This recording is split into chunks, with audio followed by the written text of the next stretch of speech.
श्रद्धा मम ते मति स्मृतिरपि त्वय्यर्चनं चापि ते हस्तावञ्जलयकथा श्रुतिरतः करेणोक्षिसम्प्रेक्ष्यते सस्तत्यां व्यसनं शिरो नतिपरं सेवीदृशेन ते तेजस्वी सुजनोऽहमेव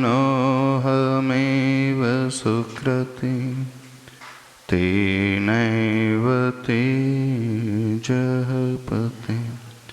देवादिदेव अतिशयकारी चिंतामणि पार्श्वनाथ भगवान के संत श्रोमणी आचार्य भगवान गुरुदेव श्री विद्यासागर जी महाराज की, पूज्य आचार्य श्री समय सागर जी महाराज की, जय बोलिए परम पूज्य दरियाबख्श महर्षि वीर सागर जी महाराज की, समस्त मुनि संघ की। सोलह कारण भावनाओं में कुछ भावनाएं ऐसी आती हैं जो भक्ति परक हैं। जब हम अपने पूज्य पुरुषों की भक्ति करते हैं, उन्हीं जैसे गुणों को हम अपने भीतर प्राप्त करते चले जाते हैं।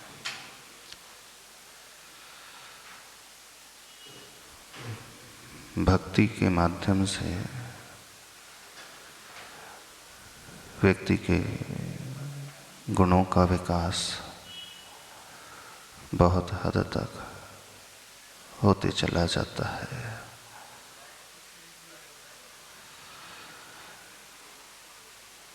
भक्ति में दृष्टि अपने आत्म विकास की होती है।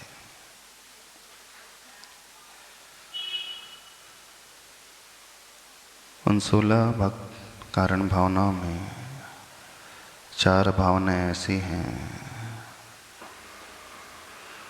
आचार भक्ति, अरहत भक्ति, बहुश्रुत भक्ति और प्रवचन भक्ति। ऐसी भक्ति कोई जीव करता है तो तीर्थंकर पद को भी पा जाता है। आचार भक्ति भी उसमें आती है, गुरु की भक्ति। गुरु भक्ति करके भी एक सामान्य संसारी जीव, श्रावक भी तीर्थंकर पद को बांधने वाला हो जाता है। बड़ा आश्चर्य लगता है, तीर्थंकर बनने वाले जो जीव जरूरी नहीं कि मुनि महाराज जी होते हैं। एक श्रावक जिसने पापों का त्याग बिल्कुल भी नहीं किया है, चतुर्थ गुण स्थान वर्ती है, जिसने प्रतिमा भी नहीं ली है, संयम नहीं पाल रहा है, असंयमी है, बस एकमात्र श्रद्धा से भरा हुआ और गुरु की भक्ति में लीन होता है, इतनी उन्नति कर जाता है, इतनी उन्नति कर जाता है। गुरु तो गुरु ही रह जाते हैं और वो भक्त उनसे भी बड़ा हो जाता है। जरूरी नहीं कि हर गुरु तीर्थंकर ही बने, लेकिन कुछ भक्त ऐसे भी हो जाते हैं, वो तीर्थंकर भी बन जाते हैं। बड़ी विचित्रता लगती है, कैसी वो भक्ति करता होगा, कितनी लंबी छलांग, कितनी ऊंची छलांग वो लगा जाता है। जो गुरु हैं, आचार पद पर बैठे हुए आचार्य परमेष्ठी हैं, 7वें गुण स्थानवर्ती, और वो उनका भक्त 4थे गुण स्थानवर्ती। वे गुरु समस्त पापों को त्याग किए हुए, हिंसा, झूठ, चोरी, कुशील, परिग्रह, रंच मात्र भी पाप नहीं करते हैं, कोई हिंसा नहीं करते, कभी झूठ नहीं बोलते, चोरी का भाव नहीं आता, कहीं मूर्छा नहीं किसी से, अखंड ब्रह्मचर्य का पालन करते हैं। साधना वे कर रहे हैं। और जो भक्त है कोई साधना नहीं करता, त्याग वो नहीं कर पाता, तपस्या उससे होती नहीं, केसलुंज वो कर नहीं सकता। एक टाइम आहार करने का है उसे तो अच्छे अच्छे हाथ खड़े कर देते हैं। यदि हम आपसे कहें आपको 1 साल तक सिर्फ एक आसन करना है तो क्या होगा? क्या विचार आएगा? तैयार हो जाओगे? आप कहोगे महाराज जी हमने थोड़ी दीक्षा ले ली है, हमने तभी प्रतिमा भी नहीं ली है। एक टाइम आहार तो दूर रहा, आप तो रात्रि में जल का भी त्याग नहीं कर पाए। आप कहो कि हम जल नहीं छोड़ पा रहे हैं अभी, और आप कह रहे हैं एक टाइम भोजन करना। तो श्रावक को दिन में तारे नजर आने लगते हैं, एक आसन करना हो और उसमें भी गर्मी में करना हो तो हालत खराब होने लगती है। नहीं, वो इतना सुकुमाल या यूं कहें इतना सुविधा भोगी, कष्टों से डरने वाला, प्रतिकूलताओं से घबराने वाला, शरीर के ही प्रति आसक्ति को रखने वाला कोई तपस्या नहीं कर पाता है। करता भी है तो कभी कभार कोई व्रत आदि हो जाते हैं, आ जाते हैं, 10 लक्षण धर्म आ जाते हैं, उस समय कुछ दिन के लिए वो एक आसन उपवास कर जाता है, बाकी वर्ष भर अच्छे से खाता ही रहता है। कितने बार खाता होगा दिन में? शायद ही कोई अवृत्ति असंयमी होगा जो 2 बार ही खाता होगा। मुक्त तो 3, 4, 6 बार झूठा कर ही लेता होगा, है ना? हाँ, प्रतिमाधारी श्रावक तो संयम से रहता है, लेकिन असंयमी जो होता है वह यह भी कंट्रोल नहीं कर पाता है कि मैं 2 बार ही भोजन कर लूं। नहीं कर पाते ना। अब एक ऐसा श्रावक जिसका कोई त्याग नहीं, बड़ी विचित्रता लगती है। कोई तपस्या वो करता नहीं, उपवास कर नहीं पाता, एक आसन उससे होता नहीं है। रसों की त्याग करने की बात कहें तो बिना रस के, बिना नमक के भोजन उसके कंठ से नीचे जाएगा नहीं। कोई बहिरंग तप नहीं कर पा रहा है, और जिन गुरु की वो भक्ति कर रहा है वे गुरु 12 तप में डूबे हुए हैं। वो 10 धर्मों का पालन नहीं करता श्रावक कभी, क्षमा उससे होती नहीं, लोभ उसका छूटता नहीं, हमेशा सत्य वो बोलता नहीं है, मान का वो पुतला बन करके बैठा है, और व्यापार में कदम कदम पे छल कपट उसे करना पड़ता है। कुछ भी तो नहीं। जब हम 10 धर्मों की बात करते हैं, क्षमा, मार्दव, आर्जव, शौच, सत्य, संयम, तप, त्याग, दान करने का हो, त्याग करने का हो,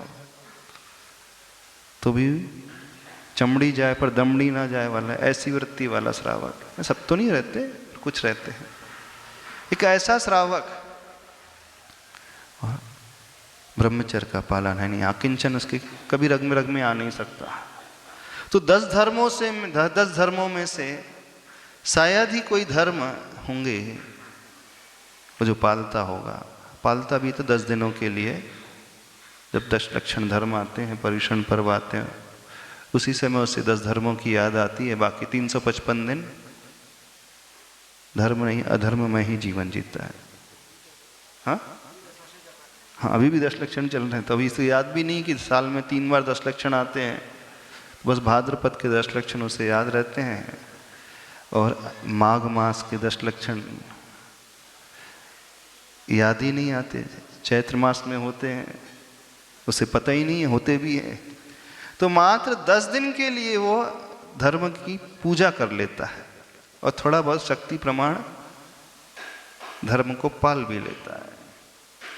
बाकी जब धर्म नहीं है तो सीधा सा अधर्म में ही वो जीवन जीता है। यानी वे आचार्य जो 10 धर्म के धनी होते हैं, आचार्यों के 36 मूल गुण होते हैं, उसमें 10 धर्म प्रमुख हैं। 12 तपों को वो अंगीकार करने वाले हैं। 3 गुप्ती का, मन गुप्ती, वचन गुप्ती, काय गुप्ती का पालन करने वाले। श्रावक गुप्ती तो उससे कहो तो उसे छुरी याद आएगी, है ना। आत्मा की रक्षा करना, आत्मा को गोपन करना, मन को संभाल करके रखना, मौन धारण कर लेना, शरीर की चंचलता को रोक देना, उसके बस की होती नहीं। और पंचाचार कहें तो श्रद्धा उसकी भगवान ही मालिक है। क्षयिक सम्यक दृष्टि की बात नहीं कर रहे, क्षयक्षम सम्यक दृष्टि की बात कर रहे हैं। एक क्षयक्षम सम्यक दृष्टि श्रावक, जिसकी दर्शनाचार नहीं, ज्ञान थोड़ा बहुत ही, चारित्र है नहीं, उत्साह इतना रहता नहीं है। एक ऐसा श्रावक जो पंचाचार का पालन नहीं करता, 6 आवश्यकों का भी ढंग से पालन नहीं करता। और वे आचार्य परमेष्टि 6 आवश्यकों को हमेशा अच्छे से पालने वाले, 3 गुप्ती का पालन करने वाले, 10 धर्म में लीन रहने वाले, 12 तप को हमेशा अंगीकार करने वाले। ने साधना वे कर रहे हैं गुरु। और एक श्रावक अव्रती कुछ भी नहीं करता, सिर्फ एक कार्य करता है, वो उनकी भक्ति करता है। और वो जब भक्ति में डूब जाता है और सबकी भक्ति नहीं कर रहा, गुरु की अकेले भक्ति कर रहा है, तो भी तीर्थंकर प्रकृति को मान लेता है। क्योंकि कोई आवश्यक नियम नहीं है कि 16 ही भावना को भाने वाला हो तो ही तीर्थंकर प्रकृति बनती है। समष्टि अथवा व्यष्टि, 1-2 भावना भी हैं, दर्शन विशुद्धि से सहित गुरु भक्ति में लीन है, तो भी वो तीर्थंकर बन जाता है। बड़ा आश्चर्य लगता है, लगता नहीं फ्री फोकट में उसे इतना बड़ा पद मिल रहा है। और वे गुरु महाराज जो सब कर रहे हैं, उन्हें तीर्थंकर प्रकृति नहीं बन रही। एक विशेषता और देखना, और वो श्रावक उन्हीं की भक्ति कर रहा है और वो उनसे ऊंचा पहुंच जाता, तीर्थंकर बन जाता है। बढ़िया सौदा है कि नहीं? क्यों?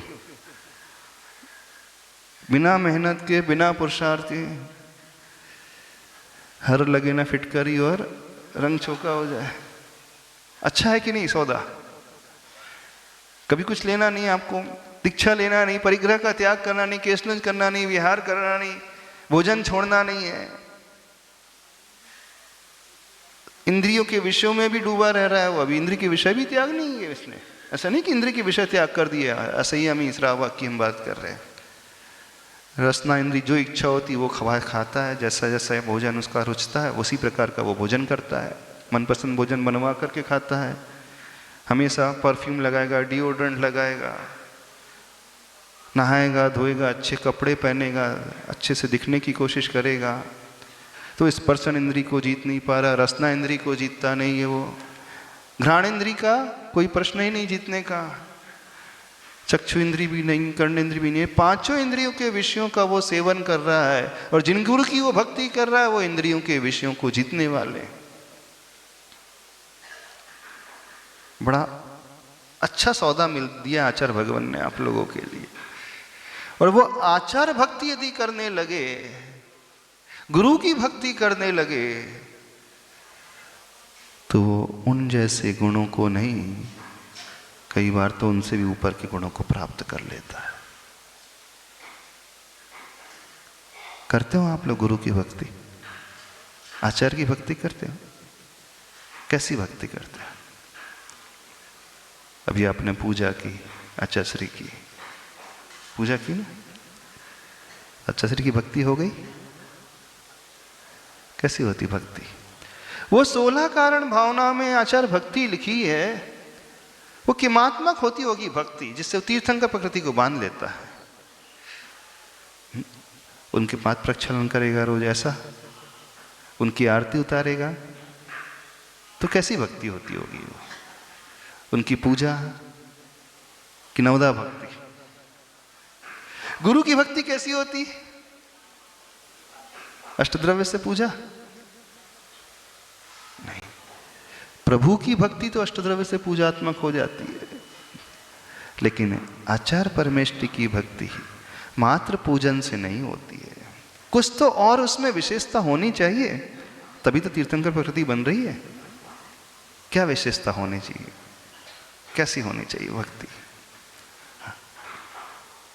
नवधा भक्ति, वैयावृत्ति, उनके हर कष्ट को दूर करने की भावना जिसके मन में रहती, जिस श्रावक के मन में, हर विघ्न बाधाओं को दूर करने के लिए जो तत्पर रहता हो, वो अपने शरीर की चिंता नहीं करता है, सिर्फ गुरु के शरीर की चिंता करने वाला। गुरु को कोई कठिनाई नहीं होना चाहिए, मन से, वचन से, काय से, क्षेत्र विशेष से, वातावरण से। ऐसी भक्ति करने वाला हो जो उनके मन में विचार आए, बिना उनके संकेत के सारे विचार को जो पूर्ण कर जाए। गुरु की हर भावना उसकी अपनी भावना हो जाए, गुरु का हर शब्द उसका अपना शब्द हो जाए, गुरु की हर क्रिया वो अपने मान करके करने लगे। करेगा वो, लेकिन सोचेगा कि नहीं मुझे गुरु के लिए करना है। क्योंकि जहां भक्ति होती है, भक्ति में व्यक्ति तन्मय हो जाता है। कैसी भक्ति होती है? आचार्य प्रवर कुमुदचंद्र स्वामी जी कल्याण मंदिर स्तोत्र में कहते हैं, आत्मा मनीषिभिरयं त्वदभेद बुद्ध्या ध्यातो जिनेन्द्र भवती ही भवत प्रभाव पानीयमृतमिति अनुचिन्त्यमानं किं नाम नो विषविकारम अपाकरोति। अर्थात अभेद बुद्ध्या, वहां पे एक शब्द दिया है, विशेषण दिया है, कंडीशन दी है।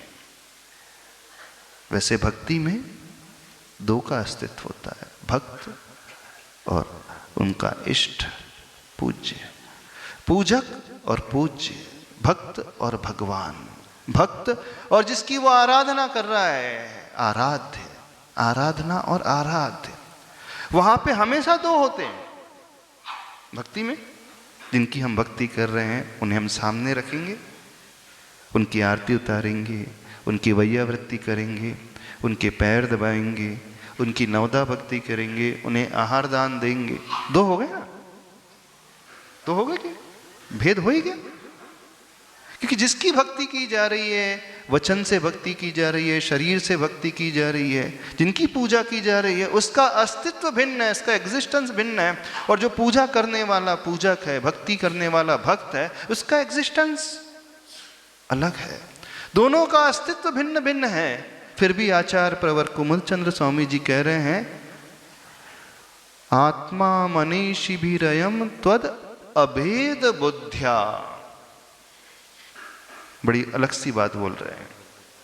अभेद बुद्धि से जो विद्वान, जो आत्मा भक्ति कर लेता है, ध्यातो जिनेन्द्र, यानी ध्याने वाला, किसका ध्यान करने वाला? हे जिनेन्द्र, हे मुनीन्द्र। जो ध्याता है, जिनेन्द्र भवती इहि भवत प्रवाह, आपके प्रभाव से वो आप जैसा ही हो जाता है। लेकिन कब? जब वो अभेद बुद्धि से भक्ति करे। अभेद बुद्धि का अर्थ जानते हो क्या होता है? जहां भेद समाप्त हो जाए वो कहलाता है अभेद। भेद भिन्नता मीन्स दो है, और जहां दो समाप्त हो जाए वो हो जाता है एक अभेद। जहां पार्टीशन होता है, अपन ने पार्टीशन कर दिया। पार्टीशन कर दिया क्या मतलब? बंटवारा कर दिया। भाई भाई में पार्टीशन हो गया, बंटवारा हो गया। पार्टीशन हो गया क्षेत्र में, तो दीवार खड़ी हो गई। जो एक था घर, अब वो दो भागों में विभाजित हो गया। दुकान में पार्टीशन हो गया तो एक दुकान की दो दुकान हो गई। यही होता है कि नहीं? तो पार्टीशन, भेद, जहां अखंडता थी वहां खंडता आ गई।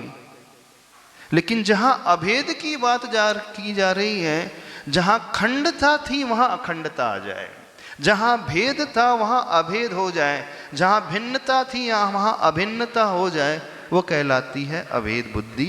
यानी जहाँ दो समाप्त होकर के एक हो, वो कहलाता है अभेद।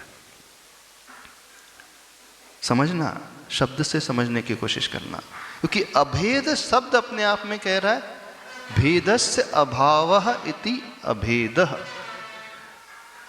जैसे अहिंसा हम लिखते हैं तो हिंसा का अभाव, हिंसा का निषेध किया जाता है तो क्या कहलाता है वो अहिंसा। सत्य का विपरीत असत्य, भेद से का अभाव सो अभेद। यानी जहां दो समाप्त हो जाते हैं और एक रहता है वो कहलाता है अभेद। अब हमें दो समाप्त करना है तो किसको समाप्त करें भक्ति में? ये तो भगवान को निपटाएं, ये अपने आप को निपटा दे। किसको समाप्त करना है? यदि हम अपने आप को समाप्त कर दें फिर भक्ति कैसे होगी? बताओ कैसे होगी? भक्ति करने वाला भक्त भक्ति में इतना डूब जाए, इतना डूब जाए, इतना डूब जाए कि वो स्वयं को भी भूल जाए, जैसे रावण ने भक्ति की थी। भक्ति करना यदि सीखना है तो रावण से सीखो। कैसी भक्ति की थी रावण ने? भूल गया था, अपने आप को भूल गया था, वीणा का तार टूट गया। हाँ, अपनी शरीर से, जंघा से कि हाथ से? हाँ, जंघा से उसने नस निकाला और तार के स्थान में बांध दिया और लगा भक्ति करने। अब तुरंत आपका दिमाग दौड़ेगा, ऐसा क्या संभव है? कोई अपनी जंघा से नस निकाल लेगा, उसे दर्द नहीं होगा? अब क्या दिमाग में क्या बात आएगी? तुरंत जो बुद्धि का प्रयोग करेंगे उनकी बुद्धि में क्या बात आएगी? ऐसा पॉसिबल ही कैसे? पॉसिबल कैसे? हम अपनी जंघा को काटें, उसमें से नस निकालें और नस निकाल करके फिर तार के रूप में वीणा में बांधे और खून निकल रहा है, पीड़ा की ओर ध्यान ही नहीं है, ऐसा संभव ही नहीं होता है। थोड़ा सा शांत करें 2 मिनट के लिए। पर पद्म पुराण में यही वर्णन आता है ना, भक्ति में यदि कोई प्रसिद्ध हुआ है तो रावण प्रसिद्ध हुआ, जबकि गया नरक। लेकिन भक्ति करना यदि सीखना है तो रावण से सीखे, डूब गया वो शरीर के दर्द को भूल गया, शरीर से खून निकल रहा है भूल गया, शरीर की पीड़ा की और उसकी दृष्टि नहीं गई। क्यों? क्योंकि उसे तो सिर्फ प्रभु नजर आ रहे थे, उसे भक्ति नजर आ रही थी। तो जहां वो अपने आप को भूल गया, अपनी पीड़ा को भूल गया, उसे सिर्फ और सिर्फ प्रभु नजर आ रहे थे, तो वहां हो गया वो अभेद रूप। अब उसने अपने आप को समाप्त कर लिया, मारा नहीं, अपने अहम को समाप्त कर लिया, अपने होने के भाव को समाप्त कर लिया। उसने अपने आप को इस रूप बना लिया कि मैं हूं अथवा न हूं, मुझे पता नहीं, मुझे तो सिर्फ और सिर्फ प्रभु नजर आ रहे हैं, उनके अलावा कोई नजर नहीं आ रहा है। ये कहलाती अभेद बुद्धि से भक्ति। एक और उदाहरण देते हैं। दूध में जब शक्कर मिलाई जाती है, शक्कर अलग होती है, दूध अलग होता है। तो जब शक्कर घोल दी जाती है तो शक्कर कहीं नजर आती? नजर आती? ऊपर से लेकर नीचे तक यदि हम खोजने की कोशिश करेंगे तो एक कण भी नजर नहीं आएगा। शक्कर समाप्त हो गई कि नहीं? हाँ, शक्कर नजर नहीं आ रही, उसका अस्तित्व नजर आ रहा है? कहीं पे नजर नहीं आ रहा है। शक्कर ने अपने आप को खोया कि नहीं? समाप्त हो गई? समाप्त हो गई कि नहीं शक्कर? अब नजर ही नहीं आ रही तो समाप्त हो गई कि नहीं? किसमें? वो दूध में मिलकर के दुग्धमय हो गई। बाहर से नजर नहीं आ रही है, लेकिन उसने अपने अस्तित्व को खोकर अपने आप को दुग्धमय बना दिया। तो ये कहलाता है भेद को खोकर के अभेद में कन्वर्ट कर देना। अर्थात जो भक्ति करने वाला भक्त है वो स्वयं को भूल जाए, उसे स्वयं याद ही ना आए मैं हूँ अथवा नहीं हूँ, इसका भान भी न रहे, उसे सिर्फ और सिर्फ वो गुरु ही नजर आए, वो प्रभु ही नजर आए। जहाँ ध्यान ध्याता ध्येय को न विकल्प वच भेद न, ऐसी आती ना षडन पंक्ति में, चिद भाव कर्म चिदेश करता चेतना क्रिया। चिद भाव कर्म है, चिदेश यानी वो चिदेश यानी वो चेतना वाला स्वामी, वो करता है। चिद भाव यानी उसकी कर्म की क्रिया है, चेतना वहाँ हो रही है। यानी जहाँ ध्यान करने वाला ध्याता भूल जाए कि मैं हूँ अथवा नहीं हूँ, वो इतना डूब जाए उस ध्यान करने वाले ध्याता के लक्षण को रखते हुए, जो ध्येय है जिसका वो ध्यान कर रहा है, वो ध्येय में इतना तल्लीन हो जाए, इतना तल्लीन हो जाए कि ध्याता ही समाप्त हो जाए। तो भक्ति करने वाला भक्त ऐसी भक्ति करे, ऐसी भक्ति करे कि वो अपने आप को भूल जाए और सिर्फ सामने अपने उसे इष्ट गुरु ही नजर आए। तो कहलाती है अभेद बुद्धि से भक्ति करना। अभेद बुद्धि से भक्ति करने का जो मान जो जीव होता है उसके लक्षण क्या होते हैं? उसका सारा अहम जो है नष्ट हो जाता है। शरीर से नष्ट नहीं होगा वो। रावण शरीर से नष्ट नहीं हुआ था, रावण का अहम सारा छूट गया था।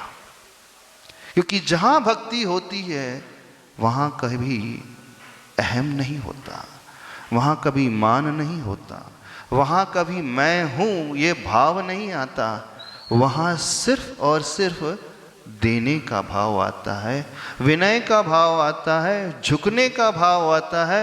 वहां व्यक्ति को ये नजर ही नहीं आता कि मैं हूं, तो सिर्फ भगवान ही भगवान, प्रभु ही प्रभु, गुरु ही गुरु नजर आएंगे, उनके अलावा कोई नजर नहीं आएगा। तो जो ऐसी भक्ति करता है, ध्यातो जिनेन्द्र भवती ही, भवत प्रभाव, आपके प्रभाव से वह स्वयं जिनेन्द्र हो जाता है। आत्मा मनीषी भी रयम त्वद अभेद बुद्धिया, यानी अभेद बुद्धि से भक्ति जब की जाती है तो भक्ति करने वाला भक्त उन जैसा ही हो जाता है। और यहाँ तो आचार्य भक्ति कर रहा है और आचार्य से भी बड़ा हो गया। हो गया कि नहीं बड़ा? नहीं हुआ बड़ा। आचार्य तो बैठे रह गए, गुरु तो बैठे रह गए, एक अवरती श्रावक तीर्थंकर प्रकृति को बांध लिया। देखो राजा श्रेणिक भगवान महावीर स्वामी के समोसरण में बैठा था, उसी समोसरण में कई मुनिराज भी बैठे थे, उसी दिव्य ध्वनि को कई मुनिराज भी सुन रहे थे। मुनिराज जिनकी अनंतानुबंधी कषाय नहीं थी, अप्रत्याख्यानावरण कषाय नहीं थी, प्रत्याख्यानावरण कषाय नहीं थी, मात्र एक संजलन कषाय थी, जिसका संस्कार काल मात्र 48 मिनट, एक मुहूर्त का, उससे भी कम। वो भी वहां पर विशुद्धि तीव्र थी, शुक्ल लेश्या थी, तो जो कषाय संजलन थी वो भी मंदतर वाली कषाय थी, तीव्र संजलन नहीं, मंद संतर कषाय थी। यानी कि परम विशुद्धि वाले परिणाम, शुक्ल लेश्या के परिणाम। वे मुनिराज तीर्थंकर भगवान की दिव्य ध्वनि सुन रहे हैं, लेकिन उन्हें तीर्थंकर प्रकृति का बंध नहीं हुआ। और एक श्रेणिक राजा जिसकी सत्ता में नरक आयु पड़ी है,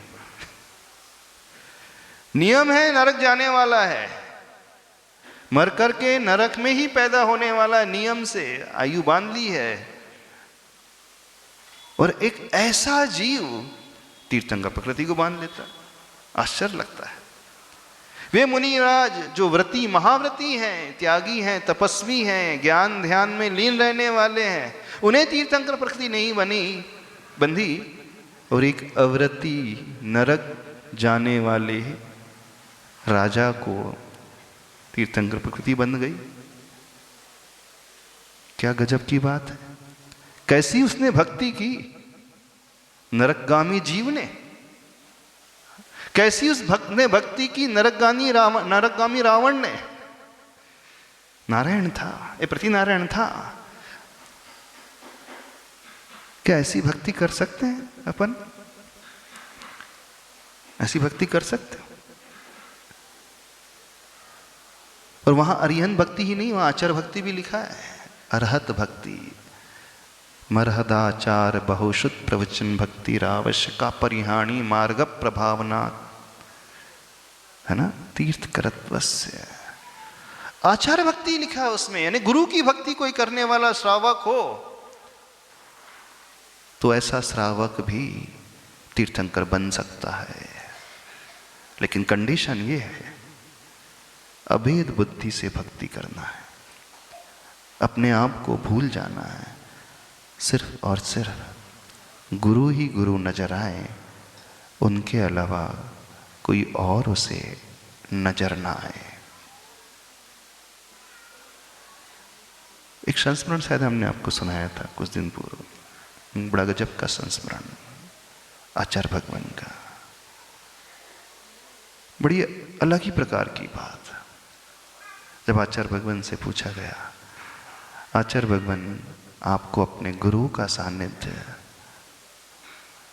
5 वर्ष मिला, 68 से 73 तक। इतने अल्प काल में आपने इतने सारे शास्त्रों का ज्ञान कैसे प्राप्त कर लिया? जबकि आपके गुरु मारवाड़ी, हिंदी संस्कृत जानने वाले, आप कर्नाटक से आए, कन्नड़ी भाषा को जानने वाले। आप ना संस्कृत जानते थे, ना हिंदी जानते थे, ना प्राकृत जानते थे, और आपके गुरु इन भाषा को जानते थे। वे कन्नड़ नहीं जानते थे और आप हिंदी संस्कृत नहीं जानते थे। अब इतनी अल्प अवधि में गुरु से आपने इतना सारा ज्ञान कैसे सीख लिया? यदि हमें कुछ पाना है, कुछ सीखना है, किसी विषय में प्रवेश करना है, तो सबसे पहले जो आवश्यकता होती है, भाषा की आवश्यकता होती है। अभी उस विषय की आवश्यकता तो बहुत बाद में आएगी। विषय में क्या है, कंसेप्ट क्या है, वो तो बहुत बाद में आएगा। पहले हमें एक मीडियम की आवश्यकता होगी जिस माध्यम से हम उस विषय तक पहुंच सके। विषय को समझना सेकेंडरी है, पहले प्राइमरी क्या है, हमें भाषा का ज्ञान होना चाहिए। तो आपको इतने जल्दी, इतनी अल्प अवधि में इतना सारा ज्ञान कैसे हो गया? सबसे पहले आपको भाषा सीखनी पड़ी, हिंदी सीखनी पड़ी, संस्कृत सीखनी पड़ी। तो उस रहस्य को हम जानना चाहते हैं कि 68 से लेकर 1973 तक 5 वर्ष के अल्प काल में, तो आचार्य भगवान कहते हैं 5 वर्ष का काल कहाँ मिला? बोले प्रारंभ में जब दीक्षा हुई थी उस समय तो मुझे समझ में नहीं आता था। गुरु महाराज पढ़ाते थे, वो संस्कृत में बोलते थे, मारवाड़ी शब्दों का प्रयोग करते थे। बस मैं तो उनके चेहरे को देखता रहता था, भावों को देखते रहता था और गर्दन हिलाते रहता था। तो पहले धीरे धीरे तो हिंदी और संस्कृत क ख ग सीखना शुरू किया। तो लगभग 6 महीने 1 वर्ष तो इसी में निकल गया, और अंत के 2 वर्ष उनकी वृद्धावस्था का काल, शरीर में रोग, तो स्वाध्याय तो वैसे ही बंद हो गया था। वृद्धावस्था थी, रुग्णावस्था थी, पीड़ा वेदना शरीर में बहुत थी, तो पूरा काल वैयावृत्ति और संलेखना काल में चला गया। तो 5 वर्ष तो हमें मिले ही नहीं, मुश्किल से 2-2.5 वर्ष ही मिले, या 2 से 3 वर्ष मिले। तो फिर वो ब्रह्मचारी जी पूछते हैं, हाँ इतने कम समय में 2-2.5 वर्ष के काल में आपने इतना सारा ज्ञान अपने गुरु महाराज से कैसे प्राप्त कर लिया? तो आचार्य भगवान ने एक बड़ी अच्छी बात कही थी। बोले 2-3 वर्ष भी बहुत अधिक होते हैं। बोले कोई चाहे तो 1 वर्ष में भी अपने गुरु से सारा ज्ञान ले सकता है। बोले वो कैसे? बस शर्त इतनी ही है कि उस गुरु और शिष्य के बीच में, या यूं कहें शिष्य और गुरु के बीच में कोई तीसरा नहीं आना चाहिए। तीसरा कोई नहीं आना चाहिए, यहां तक कि भगवान भी नहीं आना चाहिए। क्या कहा था आचार्य भगवान ने? गुरु, शिष्य और गुरु के बीच में कोई तीसरा नहीं, भगवान भी नहीं आना चाहिए जब शिष्य को गुरु के अलावा और कोई नजर ही ना आए। शिष्य उस समय भगवान को भी भूल जाए। थोड़ी सी अजीब सी बात लग रही होगी, लग रही ना अजीब सी बात। भगवान को भूलने के लिए आचार्य भगवान कह रहे हैं। थोड़ा सा अहम का भाव नहीं लग रहा आचार्य श्री का? हाँ, अपने से बड़ों को भुलाने की बात की जा रही है। और जिन भगवान की आराधना तो सब करते हैं, जिन भगवान की आराधना स्वयं गुरु करते हैं, और वे गुरु कह रहे हैं कि शिष्य जो सीखना चाहता है, गुरु से कुछ पाना चाहता है, लेना चाहता है, तो उस शिष्य के जीवन में गुरु के अलावा भगवान भी नहीं आना चाहिए। संसारी तो छोड़ दे, पहले संसारी व्यक्ति, अन्य जीव, अन्य सारे सांसारिक गतिविधियां तो बहुत दूर रही। वो जो हमारे परमात्मा हैं, इष्ट हैं, प्रभु हैं, उस समय वे भी नजर ना आए। उस समय उस शिष्य को सिर्फ गुरु गुरु गुरु गुरु गुरु गुरु गुरु के अलावा कोई नजर ना आए, तो समझना वो 1 वर्ष के काल में भी शिष्य गुरु से सब कुछ सीख सकता है। ये कहलाती है अभेद बुद्धि, ये कहलाती है गुरुमय हो जाना, ये कहलाता है गुरु में डूब जाना, ये कहलाता है अपने आप को भी भूल जाना। मुझे सिर्फ वे ही दिख रहे हैं। अभेद बुद्धि जिसकी हो जाती है, उसे उसके अलावा कोई और नजर नहीं आता। आपकी कभी अभेद बुद्धि हुई? नहीं हुई? सबकी हुई अभेद बुद्धि। बताएं, जब शादी नहीं हुई थी, लड़की देखने गए थे क्यों पंकज? हाँ, जब पसंद करने जाते, जब पक्की हो जाती है, फिर क्या होता है? कौन कौन नजर आता है? बताना, कौन कौन नजर? एक ही नजर आता है। दुकान नजर आती है, भोजन नजर आता है, पिताजी नजर आते हैं, मंदिर नजर आता है, भगवान नजर आते हैं, कोई नजर नहीं आता। कौन नजर आता है? कौन? बताओ, कौन नजर आता है? जिसके प्रति आत्मीयता का भाव आ जाता है, जिसके प्रति लगाव का भाव आ जाता है, उसे सिर्फ वही नजर आता है। नजर आता है ना? कई यहां पर ऐसे हैं अभेद बुद्धि वाले, जिन्हें दिन रात सिर्फ दुकान के अलावा कुछ नजर ही नहीं आता। पूछो, दुकान के अलावा दिन रात कुछ नजर नहीं आता। घर में कुछ हो रहा हो, मंदिर में कुछ हो रहा हो, कोई त्योहार है, कोई फंक्शन है, मुनि महाराज आए हैं, बच्चा बीमार है, बच्चे के स्कूल में एग्जाम है, उसे कोई नजर नहीं आता। बच्चा कौन सी क्लास में पढ़ता है ये भी नहीं पता। कई ऐसे पिताजी होंगे, हाँ वो पढ़ता तो है, और सेक्शन पूछ ले तो अच्छा सेक्शन भी होते हैं क्या? ले स्कूल में सेक्शन भी होते हैं क्या? पता ही नहीं मुझे सेक्शन होते होंगे। क्यों? क्योंकि पिताजी कभी स्कूल गए नहीं।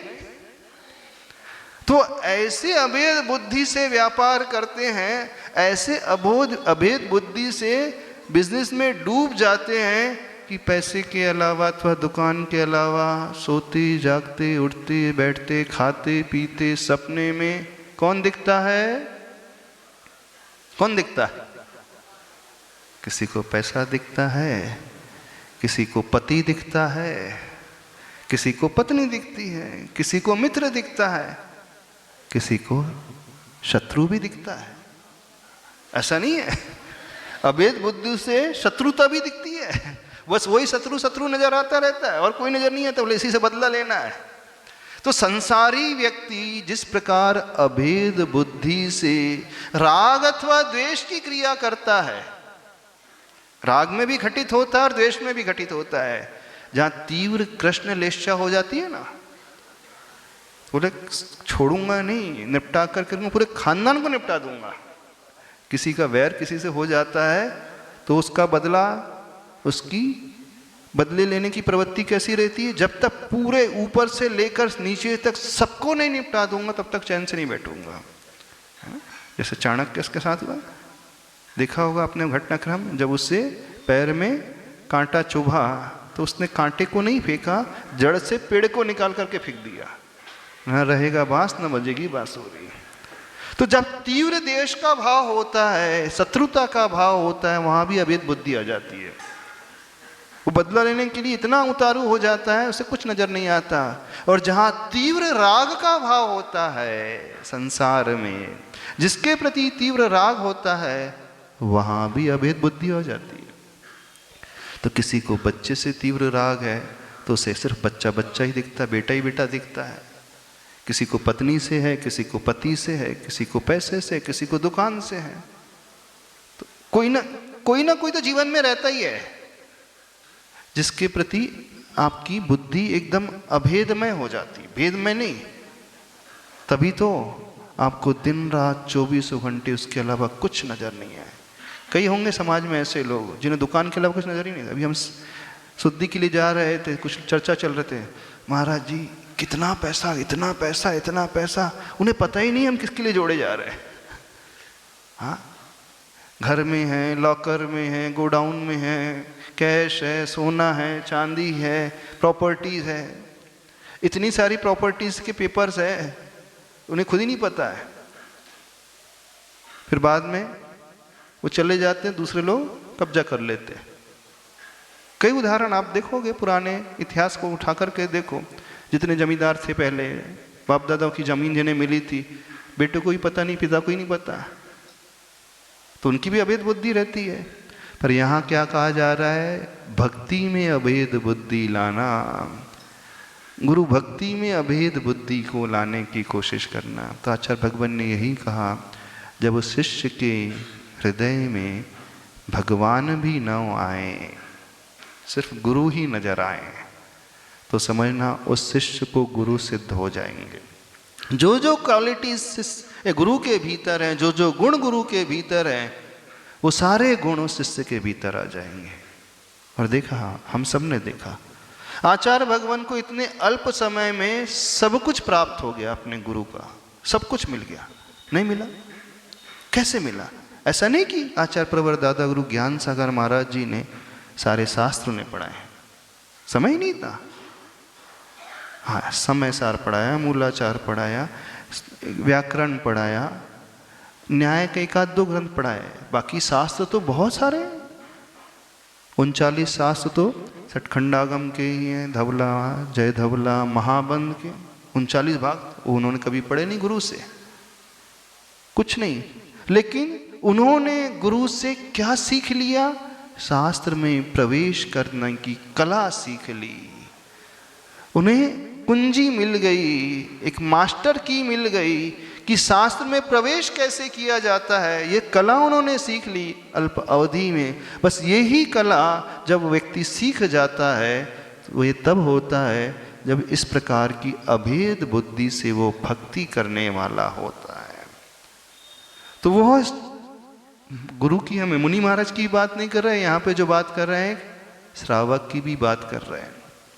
एक अव्रती श्रावक जो पापों में डूबा हुआ है, पापों का त्यागी नहीं है, जो कषायों को त्याग नहीं किया है, इंद्रियों के विषयों से ऊपर नहीं उठा है, एक ऐसा श्रावक यदि अभेद बुद्धि से आचार्य भगवान की भक्ति करने लगे तो आचार्य भगवान के गुण तो उसके भीतर आ ही जाएंगे, और तो और वो तीर्थंकर भी बन जाता है।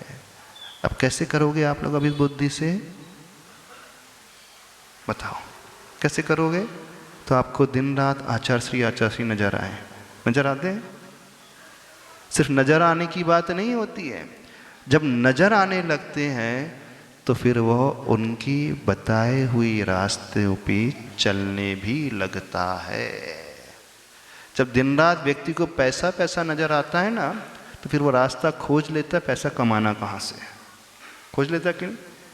ABCD नहीं बताया पिता, अथवा पिता का तो फील्ड ही डिफरेंट था और पुत्र ने दूसरे फील्ड को ऑप्ट कर लिया। पिता तो हमेशा कपड़ा ही नापते थे, अब बेटा कोई दूसरे बिजनेस में चला गया, पिता को उस फील्ड का ABC कोई जानकारी नहीं है। कैसे उसने खोज लिया बताओ? कहाँ से उसने रास्ता पकड़ लिया कि कहाँ से माल लाया जाता है, कहाँ बेचा जाता है, किससे उधारी ली जाती, किससे दिया जाता है। बस वो जुनून उसके भीतर सवार हो जाता है। अभेद बुद्धि से भक्ति करने का अर्थ है जुनून सवार हो जाना। रावण को जुनून सवार हो गया था, भक्ति की, प्रभु की भक्ति का जुनून। शांतिनाथ भगवान की भक्ति की, मुनिसुरतनाथ भगवान किसकी भक्ति? शांतिनाथ भगवान की भक्ति। जब वो भक्ति करता था तो उसे कुछ नजर नहीं आता था, ऐसा जुनून, गहरा जुनून कि बस प्रभु ही प्रभु। तभी तो उसे यह भी भान नहीं रहा कि मेरा पैर जो है कट रहा है, खून निकल रहा है, दर्द हो रहा है। उपयोग उस ओर जाता ही नहीं है।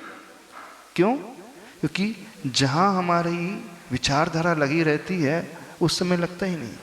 जैसे कई बार आपके दुकान में कस्टमर आते रहे, फैन नहीं भी चल रहा है, कूलर नहीं भी चल रहा है, भोजन भी नहीं किया टाइम में, प्यास भी लग रही है, उस समय ना पानी याद आता है, हाँ, ना कंठ सूखता है, ना भूख लगती है, ना पसीना की ओर दृष्टि जाती। क्यों नहीं जाती? जबकि पसीना भी बह रहा है, कंठ भी सूख रहा था आपका, प्यास भी लग रही थी।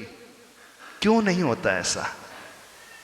बस जुनून सवार था पैसे का, तो दिख रहा है सामने से इनकम हो रही है, तो उस समय सब भूल जाता। ऐसा नहीं कि वेदना नहीं थी शरीर में, वेदना तो रहती है, भूख की भी वेदना, प्यास की भी वेदना, गर्मी की भी वेदना थी, लेकिन चूंकि मन पसंद सब कुछ कार्य हो रहा था तो व्यक्ति उस ओर ध्यान ही नहीं लगाता। ठीक रावण के साथ ऐसा, उसकी भक्ति इतनी थी, जुनून ऐसा गहरा था प्रभु के प्रति कि शरीर से खून निकल रहा है, नस निकाल करके वो अलग कर रहा है।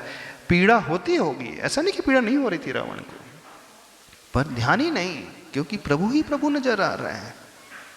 तो अभेद बुद्धि में अपना कुछ नजर नहीं आता है। अभेद बुद्धि में तो जो करना है सो करना है, बस डूब करके करना है। जितने भी आतंकवादी होते ना, फिदाइन अटैक वाले, है ना, मानव बम जैसे बोलते हैं ना, फिदाइन अटैक वाले, वो भी एक प्रकार के जुनून ही रहते हैं। उनको उसके अलावा कुछ नजर नहीं आता। उनका ब्रेन वॉश ऐसा हो जाता, बस करना है, करना है, मरना है उसकी चिंता नहीं, क्या होगा भविष्य में उसकी चिंता नहीं, बस कूद पड़ना है।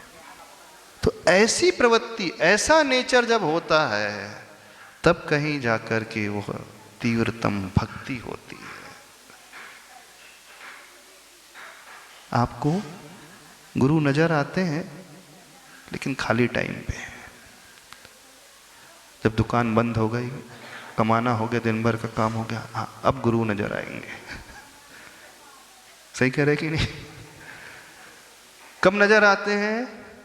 जब घर के पूरे काम निपट जाते हैं, दुकान के काम निपट जाते हैं, तब नजर आते हैं गुरु। हमने एक उदाहरण दिया था, दे दे, थोड़ा सा कट्टू उदाहरण है, डाइजेस्ट कर पाओगे? कड़वा सा है उदाहरण, बहुत अजीब प्रकार का है, फिर भी दे देते।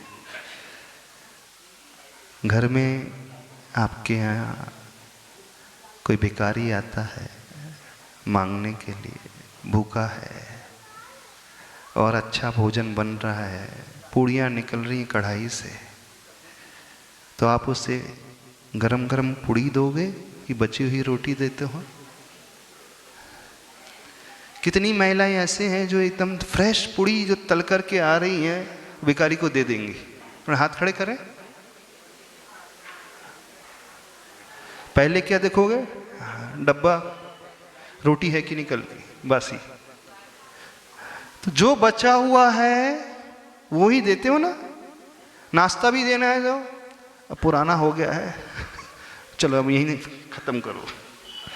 सब्जी है पुरानी सी, बासी सी, यानी जो भी बचा हुआ है वो किसके लिए? बोलना, किसके लिए? भिखारी के लिए।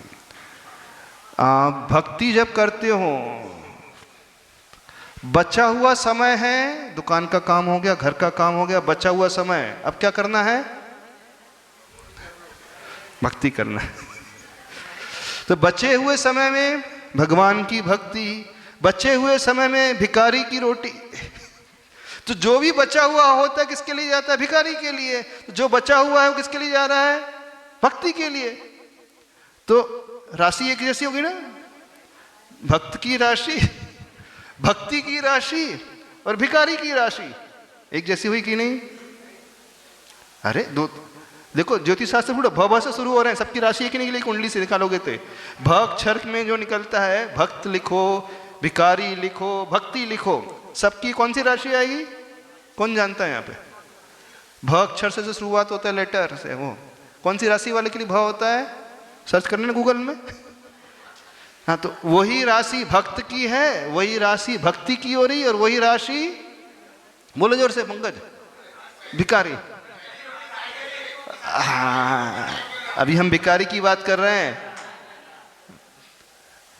तो आप जो है भक्ति में समय कब देते हो?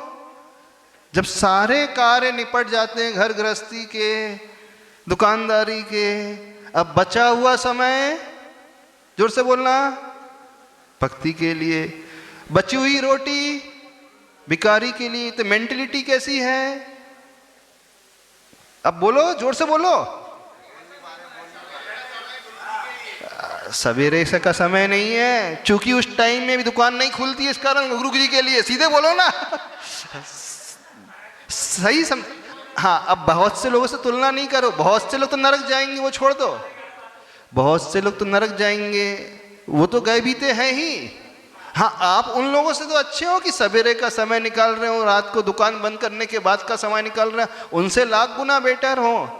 लेकिन इससे तीर्थंकर प्रकृति नहीं बनेगी।